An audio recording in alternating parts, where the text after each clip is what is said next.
టైంలో వచ్చే ఆ రక్తాన్ని, ఆ ఉడుకు రక్తాన్ని అది తీసుకొని బతకటం జరుగుతుందనమాట. అయితే మన లోకంలో ఎన్నో రకాల జీవరాశులు, అదేలాగా శక్తులు, మనకి తెలియని నిగూఢ శక్తులు కూడా ఎన్నో ఉన్నాయి.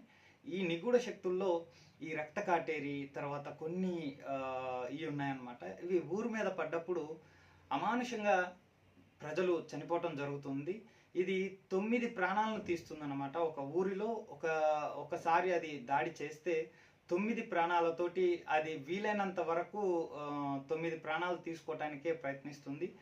అంతకంటే మించి, అంటే అంతకంటే ఎక్కువగా కోరినప్పుడు దాని ఆకలిని బట్టి దానికి ఉన్న ఒక ఇది ఉంటుందన్నమాట. అంటే అది పెంచుకొని వెళ్తూ ఉంటుంది. 18 మంది, 27 మంది ఇలా జనాల్ని, అంటే దాని ఆకలిని బట్టి అది తీర్చుకుంటుంది.